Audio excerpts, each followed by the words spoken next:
Hello दोस्तों, चलिए आज हम लोग हमारी AWS सीरीज़ को कंटिन्यू करते हैं। तो आज की वीडियो पे मैं आप लोगों को बताऊंगा कि अगर हमारे पास कोई एग्जिस्टिंग वॉल्यूम है और उसका साइज ज़्यादा है और हमारी क्लाइंट की रिक्वायरमेंट है कि भाई मैंने 50 GB का वॉल्यूम क्रिएट कर रखा है, उस वॉल्यूम का यूज़ हम सिर्फ 20 GB यूज़ कर रहे हैं, 30 GB का पैसा अननेसेसरी लग रहा है, तो आप उसको कैसे रिड्यूस कर सकते हो साइज़ को, राइट।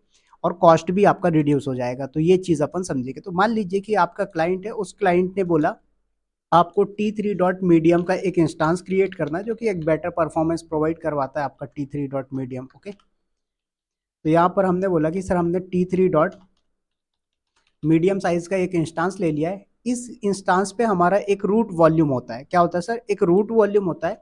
इस रूट वॉल्यूम का साइज अगर आप लिनक्स बेस्ड सर्वर यूज कर रहे हो तो 8 GB होता है बाय डिफॉल्ट। आप चाहो तो इंक्रीज भी कर सकते हो, और अगर आप विंडोज बेस्ड यूज कर रहे हो तो यहाँ पर आपका 30 GB का साइज होता है। आप चाहो तो इसको भी इंक्रीज कर सकते हो, ठीक है।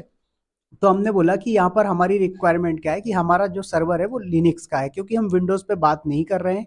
हमारा जो भी डेवऑप्स का कोर्स है वो लिनक्स पे काम करते हैं, राइट। सारी चीज चाहे आप डॉकर पढ़े, कुबरनेटिस पढ़े, सारा कुछ लिनक्स पे ही काम होगा। तो मैंने बोला सर T3 डॉट मीडियम जो है यहाँ पर इंस्टांस हो गया, इसमें 8 GB का एक रूट वॉल्यूम है। दूसरा हमारे पास एक EBS वॉल्यूम है जो कि कितना है सर? 10 GB का है। तो क्लाइंट की रिक्वायरमेंट ये है कि भाई मेरा 10 GB में से ओनली 5 GB का स्टोरेज यूज हो रहा है, इसको रिड्यूस करके 5 GB करना है।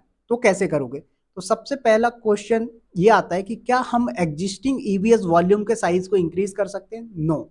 तो दोस्तों इंटरव्यू में कई बार आपसे क्वेश्चन में पूछा जाता है कि क्या हमारे पास एक एग्जिस्टिंग वॉल्यूम है, उस वॉल्यूम का साइज हम डिक्रीज कर सकते हैं? नहीं कर सकते। बट इसका एक अल्टरनेट सॉल्यूशन है कि आप क्या करो, 10 GB का वॉल्यूम आपके पास बना है, आपको 5 GB यूज हो रहा है, तो आप क्या करें, एक न्यू EBS वॉल्यूम क्रिएट करिए। क्या करिए सर? आप न्यू EBS वॉल्यूम क्रिएट करें और इस वॉल्यूम का साइज उतना रखें जितना आपको नीड है। तो मैंने बोला 5 GB का हमने कर दिया, और उसका माउंटिंग करके आप rsync कमांड के थ्रू क्या करें, इस वाले वॉल्यूम का डेटा इस पर ट्रांसफर कर दीजिए, और जब आपका डेटा ट्रांसफर हो जाए तब इस वाले को आप डिलीट कर दीजिए। ये इसका अल्टरनेट सॉल्यूशन है, अदरवाइज नहीं, राइट। तो बात आती है सर यहाँ पर हम जो डेटा ट्रांसफर करेंगे, उस डेटा ट्रांसफर करने के लिए क्या कोई कमांड यूज होगी या ग्राफिकल कंसोल यूज होगा? तो देखो दोस्तों, अभी तक तो ग्राफिकल कंसोल में ये ऑप्शन नहीं है कि आप एक वॉल्यूम का डेटा दूसरे वॉल्यूम पे ट्रांसफर कर सको। बट हाँ, हमारे पास कमांड अवेलेबल है, इस कमांड का यूज कर सकते हो। तो आप लोगों को मैंने लिनक्स की सीरीज में पढ़ाया था rsync कमांड के बारे में, राइट। तो rsync हो गई आपकी कमांड। हाइफन यहाँ पर ऑप्शन यूज होगा AHA, okay. After that capital X, small x और SP, ये आपकी कमांड है। जरा मैं एक्सप्लेन करता हूँ एक एक करके सारे ऑप्शंस का। तो देखो ये सारे ऑप्शंस है, जरा ध्यान से समझेंगे। ए का मतलब क्या होता है? तो देखिए, हाइफन ए का मतलब होता है आर्काइव मोड। तो ये क्या होता है सर? बहुत सारे ऑप्शंस होते हैं, जैसे आपके पास मल्टीपल डेटा हो गया, तो वो उनका साइज क्या होगा कि हैवी साइज होगा, तो ये क्या करेगा, उनको आर्काइव कर देगा, कम साइज का कर देगा, राइट। तो हाइफन ए ऑप्शन यूज किया। आफ्टर दैट कैपिटल ए आता है, ये क्या करता है सर? आपके हार्ड लिंक को प्रिजर्व करता है। हार्ड लिंक को प्रिजर्व करने का मतलब क्या हुआ दोस्तों, कि मान लीजिए आपके पास एक फाइल है जिसको आप ट्रांसफर कर रहे हो, उस फाइल के पास मल्टीपल हार्ड लिंक क्रिएटेड है, तो ये क्या करेगा सर? उन हार्ड लिंक्स को भी कॉपी करवा के दे देगा। आपकी फाइल के जितने हार्ड लिंक्स बने होंगे वो सारे हार्ड लिंक भी क्या हो जाएंगे? कॉपी करवा देगा। तो इसलिए हमें कैपिटल ए ऑप्शन यूज करना है। आफ्टर दैट आता है कैपिटल एच के बाद कैपिटल ए से क्या होता है sir? ACL, access control list, इसको भी कॉपी करता है। अब मान लीजिए आपने एक फाइल है bivec.txt, उसको कॉपी करवा रहे हो, राइट। तो ये क्या करेगा, उस पर जो ACL लगा है वो ACL को सेम रखेगा जब डेस्टिनेशन पे ट्रांसफर करेगा। आफ्टर दैट नेक्स्ट आता है सर आपका कैपिटल एक्स। अब ये कैपिटल एक्स क्या करता है सर? आपके एक्सटेंडेड एट्रीब्यूट को कॉपी करता है, जैसे कि एसी लिनक्स का कंटेक्स्ट हो गया। एसी लिनक्स जो होता है आपका सिक्योरिटी का पार्ट, तो वो सारी चीजें एज इट इज कॉपी करेगा। उसके बाद आता है आपका नेक्स्ट स्मॉल एक्स। इस स्मॉल एक्स से क्या होता है sir? Cross file system boundaries नहीं करता है। इसका मतलब क्या है कि अगर आपका फाइल सिस्टम माउंट है तो उसमें क्या है कि डेटा ट्रांसफर नहीं करेगा, अलग माउंट फाइल सिस्टम नहीं लेगा। नेक्स्ट आता है स्मॉल एस। इसमें क्या होता है सर कि ये आपका स्पर्सली पॉपुलेटेड फाइल्स जो होती है उनको बहुत अच्छे तरीके से मैनेज करता है। इससे क्या होता है सर? डिस्क स्पेस आपका सेव होता है। नेक्स्ट आता है पी ऑप्शन। पी ऑप्शन से क्या होता है सर? प्रोग्रेस दिखाता है कि आपका पार्टली डेटा ट्रांसफर फाइल को रिज्यूम करता है। तो इसमें आप हाइफन पी ऑप्शन यूज कर सकते हो, राइट। तो चलिए आते हैं जरा और करते हैं अपन इसको प्रैक्टिकल। तो कुछ नहीं करना है, सबसे पहले ये मेरा AWS अकाउंट है, इस अकाउंट के अंदर आप देखेंगे तो मेरे पास कुछ भी नहीं है, राइट। तो यहाँ पर सर मैं क्या करता हूँ, लॉन्च करता हूँ एक इंस्टांस को, ओके। और आफ्टर दैट यहाँ पर इंस्टांस का नाम आप कुछ भी दे दीजिए, तो मैंने दे दिया डेमो, राइट। क्या किया सर, हमने इसको नेम दे दिया डेमो। एक अमेजोन लिनक्स की इमेज ले रहे हैं। आफ्टर दैट यहाँ पर आर्किटेक्चर इंस्टांस का टाइप लिया मैंने सर T2.micro। आफ्टर दैट की पेयर लेते हैं, तो यहाँ पर मैंने K8s की पेयर लिया। और उसके बाद यहाँ पर मुझे सिक्योरिटी ग्रुप लेना है, तो सिक्योरिटी ग्रुप आप एग्जिस्टिंग वाला ले लो या कोई सा भी ले सकते हो। तो यहाँ पर क्या बोल रहा है, क्रिएट अ कस्टम वैल्यू, एक सेकेंड।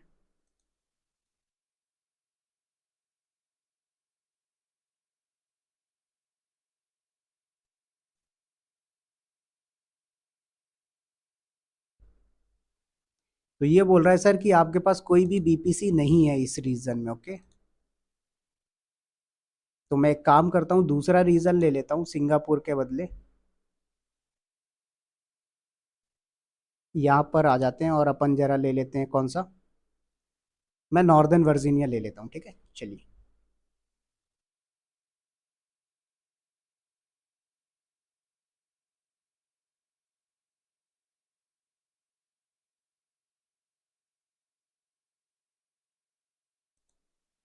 ओके, सो यहाँ पर मैंने लिया डेमो नाम का इंस्टांस, AMI इमेज ये ले लिया हमने। इंस्टांस का टाइप T2.micro ले रहे हैं। की पेयर हमारे पास यहाँ पर कोई है कि नहीं देख लेते।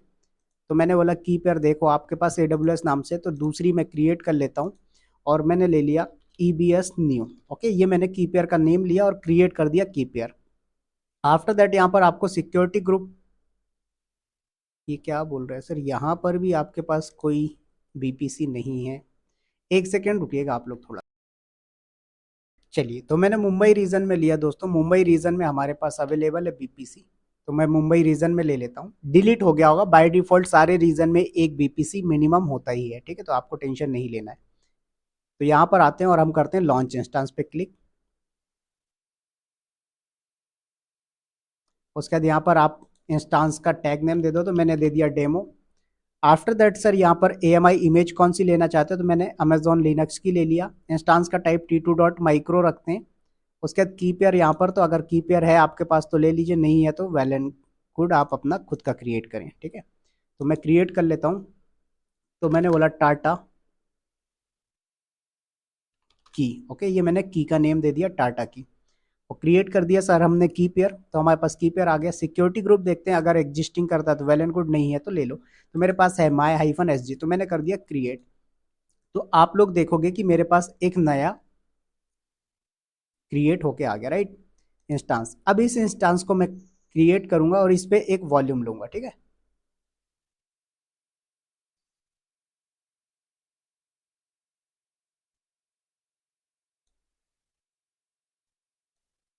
सो वेट करिए, ये आपका डेमो करके क्रिएट हो रहा है।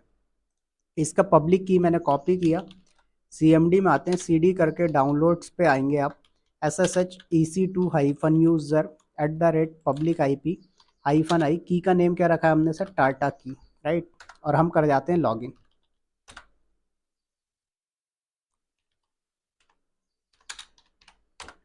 चलिए, तो हमने कर लिया यहाँ पर लॉगिन, राइट। अब जब आपने लॉगिन कर लिया तो अब आपको कुछ नहीं करना है। आप क्या करेंगे सर, इसके अंदर क्रिएट करेंगे एक न्यू वॉल्यूम। क्या करेंगे सर, आप क्रिएट करेंगे एक न्यू वॉल्यूम। तो मैंने बोला कि सर अभी मेरे पास कोई वॉल्यूम है क्या।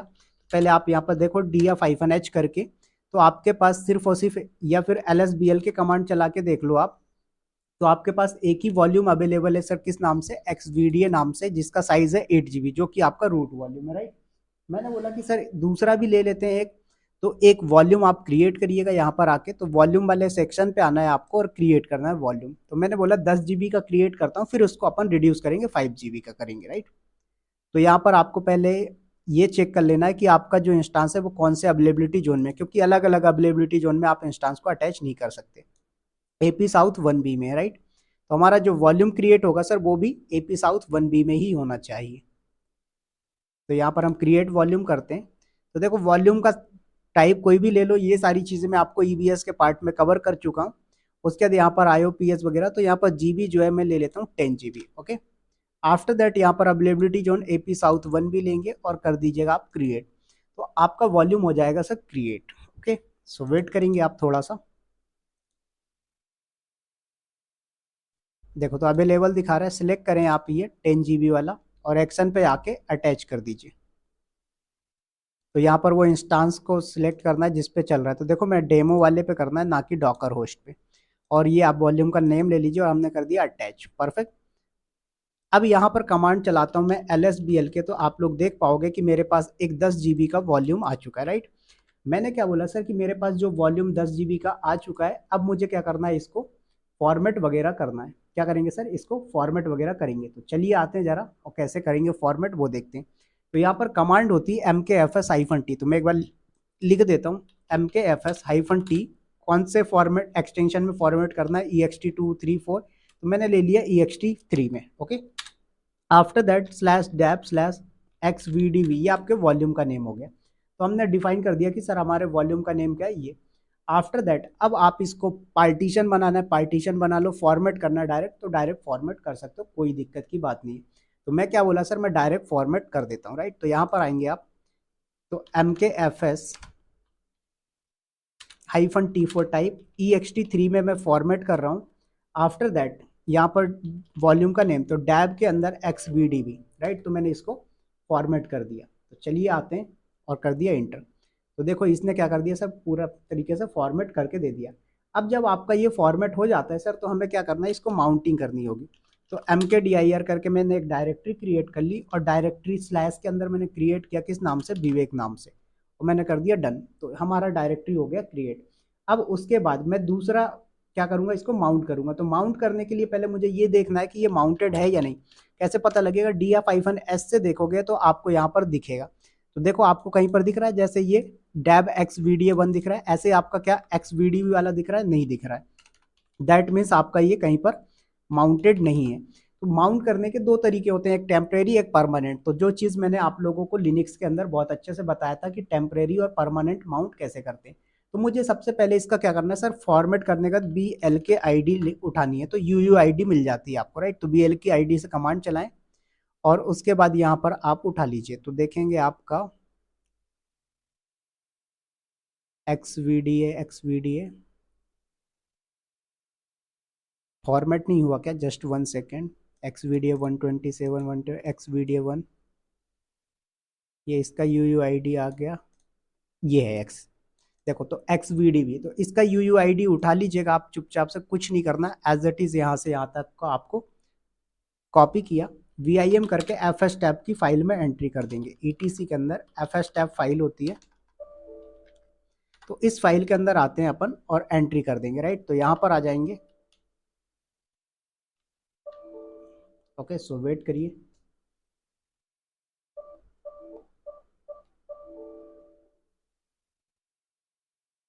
तो यहाँ पर हमने कर दिया पेस्ट। तो ये हमने UUID डिफाइन कर दिए सर। इसमें से डबल क्वेटेशन आप हटा दीजिए, कोई दिक्कत नहीं, ठीक है। तो हमने इसकी UUID दे दी। अब उसके बाद कहाँ पर माउंट करना है, तो मैंने बोला /विवेक के अंदर माउंट करना है। उसके बाद एक्सटेंशन क्या रखा हमने, बोला EXT3 रखा हुआ है। उसके बाद डिफॉल्ट 00। तो ये डिफॉल्ट 00 क्या होता है कि भाई आपका जो फाइल सिस्टम है वो डिफॉल्ट रखना है कि नहीं। उसके बाद इसको कर्नल क्रैश होगा मान लीजिए आपका, तो डेटा डंप जो होगा आपका, वो कर्नल डंप उसको इनेबल करना है कि नहीं। तो उसके लिए अगर इनेबल करना है तो 1, नहीं करना तो 0। तो ये आपने कर दिया। अब ये आपका सर कमांड चल गया। उसके बाद मुझे कुछ नहीं करना है, यहाँ पर कमांड चलाना है mount-a, तो ये आपका माउंट हो जाएगा। अब यहाँ पर DF-H करके देखोगे तो आप देख पाओगे कि XVD ये आ गया। तो ये मैंने बोला सर माउंट हो चुका है। अब मुझे क्या करना है, कुछ नहीं करना सर, इस डायरेक्टरी के अंदर आना है, CD करके /विवेक के अंदर, और यहाँ पर आप देखेंगे कोई फाइल वगैरह नहीं है। तो मैंने क्या किया, टच करके मल्टीपल फाइल्स क्रिएट कर दिया, राइट। टच करके मैंने लिख दिया भोपाल और 1.10 या 100, जो भी फाइल्स बनानी, .txt एक्सटेंशन बनाना बना दिया। तो देख सकते हो आप हमारे पास इतनी सारी फाइल्स आ चुकी। मैंने 100 फाइल्स, सॉरी 100 बनाया, 1000 बन गया, चलो जो भी बनी हो ध्यान नहीं मुझे, 100 बनी, ओके। तो मैंने बोला सर ये हो गया। अब मुझे क्या करना है, दूसरे वॉल्यूम को लेना पड़ेगा। क्यों? क्योंकि अब हमें क्या करना है, रिड्यूस करना है। तो पहला वॉल्यूम तो है, तो क्लाइंट ने बोला कि भाई आपने ये जो 10 जीबी का बना के दिया इसका यूज कम हो रहा है, तो आपको क्या करना है, इसका साइज रिड्यूस करना है। तो रिड्यूस करने के लिए पहले एक नया वॉल्यूम क्रिएट करेंगे। तो यहाँ पर आते हैं और हम क्रिएट करेंगे एक वॉल्यूम। उस वॉल्यूम का साइज ले लीजिएगा आप, जितना आपको रिक्वायरमेंट है क्लाइंट का। क्लाइंट ने बोला 5 जीबी, तो हमने 5 जीबी ले लिया। उसके बाद यहाँ पर availability zone AP south 1B, और उसके बाद यहाँ पर आपको कर देना क्रिएट। तो नया वॉल्यूम क्रिएट हो जाएगा। फिर इसको अटैच, माउंटिंग, सब कुछ सेम प्रोसीजर होगा। तो यहाँ पर आपका ये 5 जीबी आया, मैंने इसको सिलेक्ट किया, एक्शन पे गया, अटैच वॉल्यूम पे क्लिक किया हमने। इंस्टांस आईडी को सिलेक्ट करेंगे आप, और यहाँ पर डिवाइस का नाम तो मैं SDC ले लिया और कर दिया हमने अटैच। तो हमारा वॉल्यूम हो चुका है अटैच। अब यहाँ पर आप कमांड चलाओगे अगर LSBL के, तो आपको दिखेगा, देखो तो आ गया 5 जीबी का। मैंने बोला अब इसको भी माउंट फॉर्मेट वगैरह करना है, तो मैंने किया MKFS-T4 टाइप, तो मैंने बोला ext3 में ही कर देते हैं। उसके बाद /dab के अंदर XVDC, राइट, और कर दिया हमने इंटर। तो देखो इसको फॉर्मेट वगैरह हो चुका है। अब मैंने बोला सर माउंटिंग करना है, तो MKDIR और एक डायरेक्टरी क्रिएट करेंगे। किस नाम से? मैंने डायरेक्टरी बना लिया बैकअप नाम से। ओके, आफ्टर दैट अब आपको क्या करना है सर, आपको माउंट करना है। तो यहाँ पर आप BLKID इस कमांड से इसकी UUID उठा लीजिए। तो मैंने BLKID कमांड से इसकी UUID उठाया। देखें तो ये आपकी UUID हो चुकी है यहाँ पर अवेलेबल। तो इसको मैंने कॉपी किया, VIM करेंगे, ETC के अंदर FS टैब फाइल में एंट्री कर देंगे आप लोग। तो यहाँ पर आएंगे हम, और हमने कर दिया एंट्री, परफेक्ट। उसके बाद इसको कहाँ पर माउंट करना है, तो इसको मैंने बोला बैकअप नाम की डायरेक्टरी पे माउंट करना है। तो हमने कर दिया डन। तो /बैकअप नाम से हमने एक डायरेक्टरी क्रिएट किया। फाइल सिस्टम क्या रखा है हमने, ext3 रखा है। उसके बाद डिफॉल्ट्स 00 रख लीजिए आप। तो हमने डिफॉल्ट्स 00 रख लिया, क्योंकि हमें इसमें कर्नल डंप वगैरह इनेबल नहीं करना था, इसलिए हमने 00 रखा। अब यहाँ पर कमांड चला दीजिए आप mount-a। तो माउंटिंग वगैरह का प्रोसेस आपका जो है सर पूरी तरीके से हो चुका है, राइट। अब मैंने क्या बोला कि यहाँ पर आप डेटा ट्रांसफर करोगे, तो पहले यहाँ पर DF-H करके देखेंगे आप। तो देखो SDC आ चुका है 5 जीबी का, और SDB आपके पास 10 जीबी का। मैंने क्या बोला सर, इसका डेटा ट्रांसफर करना है आपको। क्या करना है? डेटा ट्रांसफर करना। तो डेटा ट्रांसफर करने के लिए कुछ नहीं करना, वही rsync कमांड चलानी है।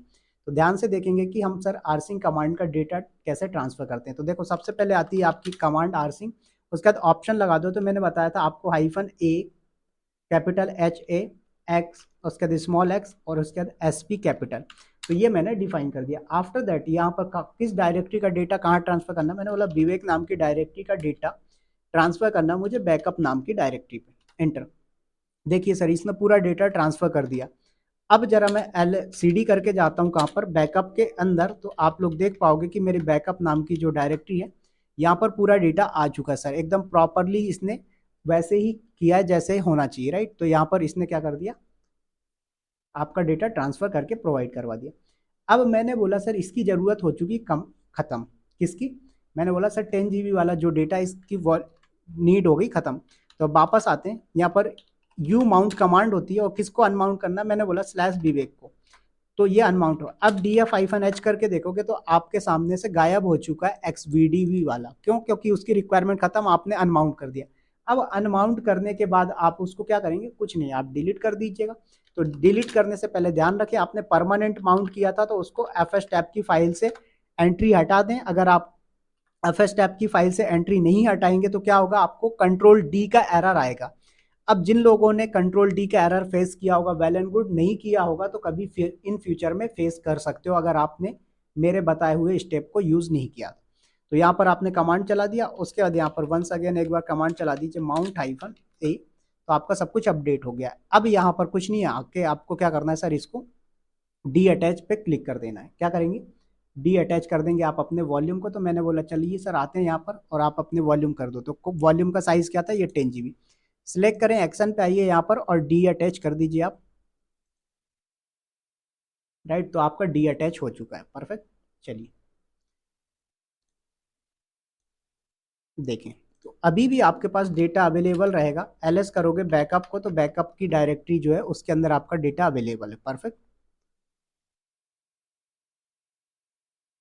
तो देखें आप लोग, हमारे पास बैकअप में डेटा अवेलेबल हो चुका है।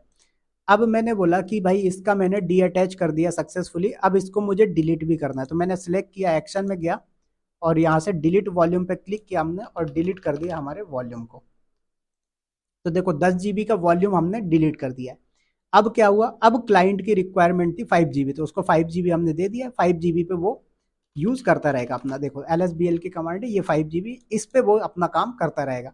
तो इस तरीके से इंडस्ट्री पे क्लाइंट की रिक्वायरमेंट आती है तो आपको ऐसे सॉल्यूशंस प्रोवाइड करवाने होते हैं। कई बार होता है कि क्लाइंट की जो डिमांड है वो डायरेक्ट आपको AWS नहीं देता है, तो उसके लिए आपको अपने तरीके से यूज करना होता है। तो आई होप आप लोगों को वीडियो अच्छी लगी होगी। तो चलिए मिलते हैं नेक्स्ट वीडियो में, तब तक के लिए bye bye, take care, thank you, all the best.